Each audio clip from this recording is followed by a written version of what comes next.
오늘 우리에게 주시는 하나님 말씀은 출애굽기 39장 22절에서 31절입니다.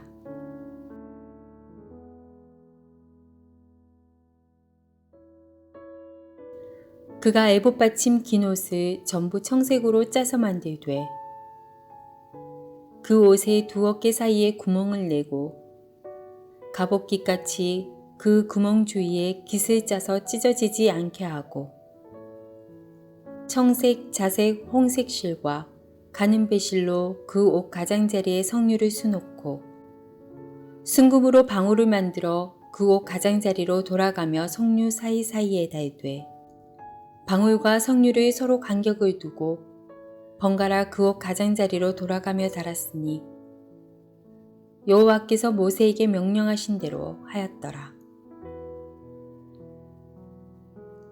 그들이 또 직조한 가는 배로 아론과 그의 아들들을 위하여 속옷을 짓고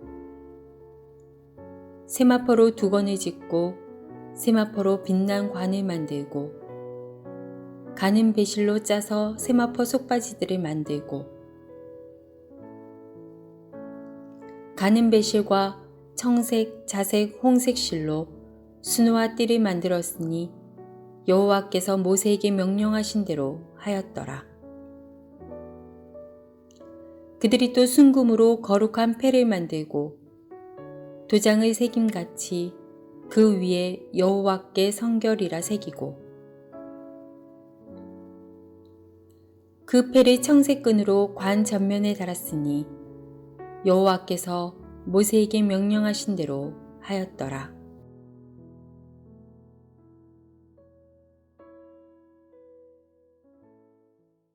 제사장이 입는 의복은 성전의 의미를 모두 담은 축소판입니다.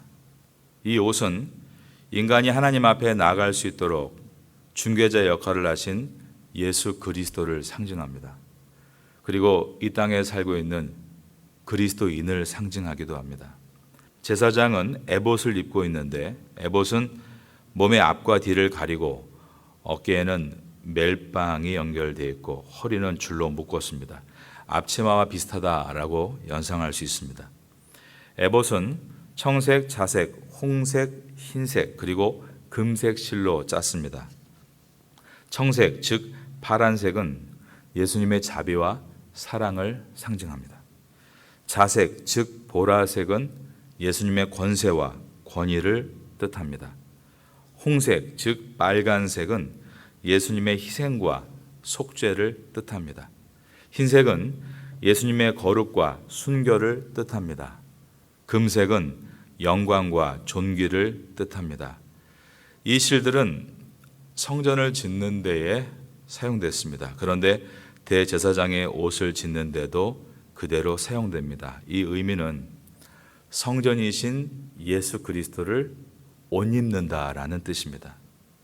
오늘 본문은 에봇에 이어서 에봇을 걸치기 전에 입는 겉옷에 대한 말씀으로 시작합니다.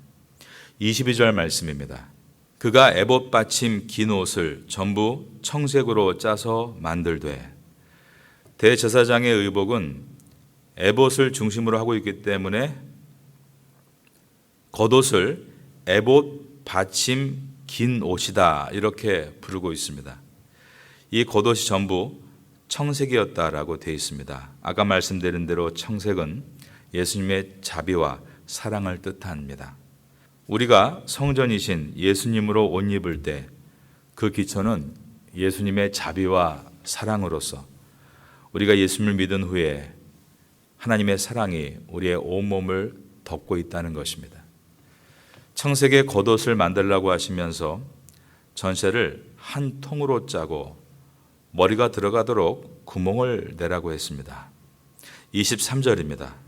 그 옷의 두 어깨 사이에 구멍을 내고 갑옷 깃같이 그 구멍 주위에 깃을 짜서 찢어지지 않게 하고 구멍을 낸 목 부분에 약해서 찢어지지 않도록 갑옷 깃같이 깃을 짰다라고 되어 있는데 이 겉옷은 목 부분이 늘어나거나 해지기 쉬웠다는 것입니다. 그 이유가 밑바닥에 금방울들을 달아서 무거웠기 때문입니다.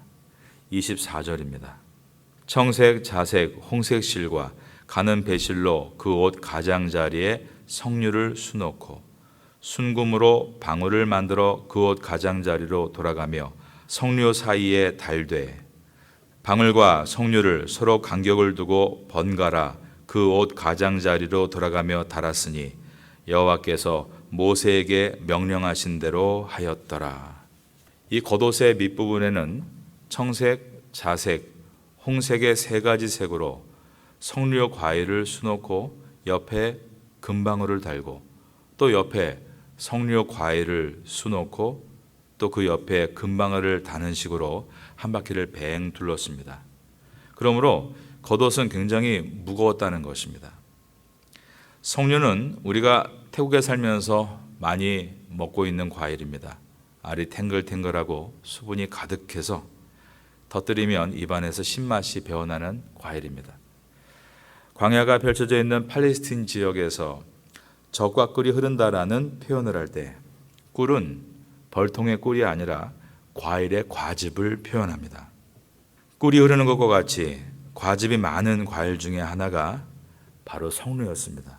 그러므로 석류 과일은 풍요로움과 번영을 상징했습니다. 그리고 금방울은 근대 지역에서 왕들이 입는 옷에 자주 발견되는 것으로서 이와 같이 겉옷은 색이 청색인 것을 통해서 하나님의 사랑을 가득 입은 사람이다라는 표현과 함께 밑에 달린 석류 좌수와 금방울 장신구를 통해서 매우 풍요로운 사람이고 왕같이 매우 존귀한 사람임을 표현해 주었던 것입니다. 그런데 여러분, 하나님은 이 옷을 누가 입는다라고 하셨는가? 바로 성도가 입는 것이다라고 하셨습니다. 베드로전서 2장 9절에서 너희는 택하신 족속이요 왕 같은 제사장들이요 거룩한 나라요 그의 소유가 된 백성이니라고 하신 것입니다. 우리가 모두 하나님의 귀한 사랑의 겉옷을 입은 사람들이고 하나님이 주신 풍요로움과 왕 같은 권위를 갖고 있는 사람들이란 뜻입니다. 우리 모두는 그러한 귀한 사람들입니다. 이 은혜를 붙드시기를 예수님의 이름으로 축원합니다. 27절부터는 속옷과 머리에 쓰는 두건, 즉 관과 속바지와 속옷을 매는 허리띠를 제작한 내용입니다. 그들이 또 직조한 가는 배로 아론과 그의 아들들을 위하여 속옷을 짓고 세마포로 두건을 짓고 세마포로 빛난 관을 만들고 가는 배실로 짜서 세마포 속바지들을 만들고 가는 배실과 청색, 자색, 홍색 실로 수놓아 띠를 만들었으니 여호와께서 모세에게 명령하신 대로 하였더라. 속옷은 배실로 짠 세마포로 만들었다라고 되어 있습니다. 이 속옷이 중요한 의미를 가지고 있습니다. 대제사장은 속옷을 입고 또 평상시에는 여기에 화려한 청색의 겉옷을 입고 또 그 위에 화려한 보석과 금으로 장식한 에봇을 입고 예식을 집례합니다. 그런데 1년에 딱 한 번 대속죄일에는 그가 지성소로 들어가서 하나님의 임재 앞에 서게 되는데 그때만큼은 화려한 에봇을 벗어야 했고 또 아름다운 푸른 겉옷도 벗고 오직 속옷인 세마포 옷만 입고 들어가야 했습니다. 세마포 옷과 속바지만 입고 지성소로 들어갔던 것입니다. 이 내용이 레위기 16장 4절에 기록되어 있습니다.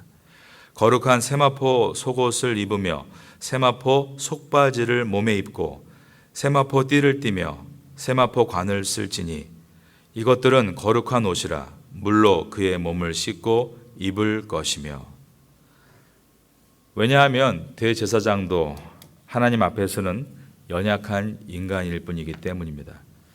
이것은 우리에게 귀한 은혜를 줍니다. 우리가 교회에서, 가정에서, 또 우리의 일터에서 직분자로서, 또 가장으로서, 지도자로서 권위를 세워야 되고 또 그것을 지키기 위해 노력해야 되고 그러므로 아파도 아픈 기색도 못 내고 슬퍼도 슬픈 기색도 못 낼 때가 많지만 하나님 앞에 나올 때만은 그러한 모든 것을 다 걷어내고 있는 그대로 나오라는 말씀입니다.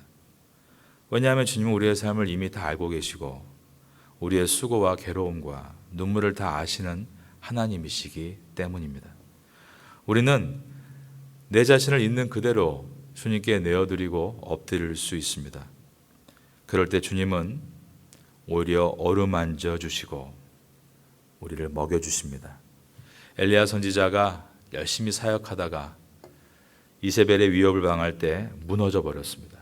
그리고 그는 이스라엘의 DNA라고 하죠. 어려움이 있을 때 항상 돌아가는 곳, 광야의 시내산으로 갑니다. 거기서 하나님 앞에 나 못하겠다고 주저앉아 울고 있을 때 하나님은 오히려 그의 어깨를 두들겨 주시고 그를 먹이시면서 샘을 얻도록 도와주셨습니다. 그러므로 그는 불병거를 타고 올라갈 때까지 마지막까지 사명을 잘 감당하고 또 그의 사역을 엘리사에게 잘 전수하고 마칠 수 있었던 것입니다. 우리도 힘을 얻을 수 있는 방법은 오직 하나, 하나님 앞에서임을 기억하고 오늘도 있는 그대로의 모습으로 주 앞에 나아가서 하나님의 위로를 받고 세임받는 여러분 되시기를 예수님의 이름으로 축원합니다. 30절을 보겠습니다. 그들이 또 순금으로 거룩한 패를 만들고 도장을 새김같이 그 위에 여호와께 성결이라 새기고 순금패를 만들었습니다. 그리고 그 위에 여호와께 성결이라고 도장을 파듯이 글자가 패이도록 새겼습니다. 이것을 어디에 붙였는가? 31절입니다. 그 패를 청색끈으로 관 전면에 달았으니 여호와께서 모세에게 명령하신 대로 하였더라. 여기서 관은 머리에 쓰는 두건을 말합니다. 그 두건 전면에, 즉 이마에 금으로 제작하고 여호와께 성결이라라고 쓴 패를 붙였다라는 것입니다. 여호와께 성결은 코데시 라 예호와입니다. 여호와께 거룩, 이 뜻은 이마에 붙인 거룩은 사람을 향해 나는 거룩한 사람이다 과시하기 위해 붙이는 것이 아닙니다. 이마에 쓴 이 거룩은 하나님 앞에 나아갈 때 저는 거룩함을 가지고 나아갑니다 라는 표현으로 한 것입니다. 하지만 누가 거룩하신 하나님 앞에 나는 거룩함을 가지고 나아간다고 말할 만큼 성결할 수 있습니까? 그래서 거룩하지 않기 때문에 이마에 금패로 도장을 파듯 여호와께 성결이라고 붙이고 나오게 하신 것입니다. 이 뜻은 인간이 깨끗해서 하나님 앞에 나아갈 수 있다는 것이 아니라 하나님께서 깨끗하다라고 패어서 새겨주심으로 나갈 수 있다는 것을 보여주고 있고 이것은 예수 그리스도의 보혈을 상징합니다. 요한계시록에 보면 하나님께서 성도들에게 인을 치신다라고 나와 있죠. 요한계시록 14장 1절에 보면 또 내가 보니 보라 어린 양이 시온산에 섰고 그와 함께한 14만 4천이 서 있는데 그들의 이마에는 어린 양의 이름과 그 아버지의 이름을 쓴 것이 있더라. 즉 이마에 친 이는 우리의 죄를 대신 어린 양의 희생제사로 피 흘리신 예수 그리스도의 이름이 도장같이 패이도록 새겨졌다라는 뜻입니다. 38절입니다. 이 패를 아론의 이마에 두어 그가 이스라엘 자손이 거룩하게 드리는 성물과 관련된 죄책을 담당하게 하라. 그 패가 아론의 이마에 늘 있으므로 그 성물을 여호와께서 받으시게 되리라. 여기서 죄책을 담당한다는 것은 연약하고 죄 많은 인간이 하나님 때문에 사명을 감당할 수 없지만 오직 이마에 붙인 여호와께 성결이란 패를 의지해서 담대하게 중보자가 되어 그들을 품어안고 나아간다는 뜻입니다. 나는 죄인이지만 여호와께 성결이란 패를 의지하고 살아간다. 이 뜻은 나는 오늘도 또 실수할 수 있고 실패할 수 있지만 예수님의 십자가를 의지하고 나아간다라는 뜻입니다. 나는 의롭지 않지만 예수님의 십자가를 붙드는 나를 의롭게 여겨주시기 때문입니다. 바로 이것을 칭의라고 하죠. justification. 한자어로 칭할 칭에 의로울 의자입니다. 의롭다라고 칭해 주신다는 것입니다. 그러므로 우리는 나의 의가 뛰어나서 주님의 일을 하고 있고 사명 감당하는 것이 아닙니다. 나를 대신해서 희생되신 예수님의 사랑을 붙들고 그 사랑을 의지해서 칭의를 받아 담대하게 나아가는 것입니다. 지금 우리에게는 눈에 보이지 않지만 이마에 인이 쳐져 있다는 것입니다. 사도 바울은 이 인을 설명하기를 약속의 성령으로 인치심 받았다라고 했습니다. 그러면 이 인은 우리에게 언제 쳐진 것인가? 에베소서 1장 13절에 보면 복음을 듣고 예수 그리스도를 믿는 순간 인을 쳤다라고 되어 있습니다. 그 안에 너희도 진리의 말씀 곧 너희의 구원의 복음을 듣고 그 안에서 믿어 약속의 성령으로 인치심을 받았으니 우리가 믿는 순간에 약속의 성령께서 우리를 인치셨다라고 되어 있습니다. 그러니 여러분, 우리는 하나님의 입맞은 사람인 것을 기억하고 우리가 실수함으로 부끄러워하거나 실패함으로 절망하는 것이 아니라 내가 어떠한 모습이었건 그것을 아시면서도 사랑하신 하나님 앞에서 주님의 위대한 계획을 바라보고 나를 지금도 기대하시는 그분의 은혜와 사랑 속에 들어가 나의 길들을 발견하고 또 걸어감으로 우리는 귀한 열매를 얻는 삶을 살아가야 하는 것입니다. 오늘도 우리에게 하루를 주시고 인도하시는 분은 하나님이신 줄로 믿습니다. 이 은혜를 붙들고 감사함으로 하루를 시작하고 어떠한 어려움이 온다 할지라도 그저 쉽게 포기하고 낙심하는 것이 아니라 우리를 구원하신 그 깊은 은혜를 붙들고 내가 바로 에봇과 사랑의 겉옷과 이마에 인침받은 하나님의 대제사장인 것을 기억하여서 그 은혜를 붙들고 승리하는 여러분 될 수 있기를 마지막으로 예수님의 이름으로 축원합니다.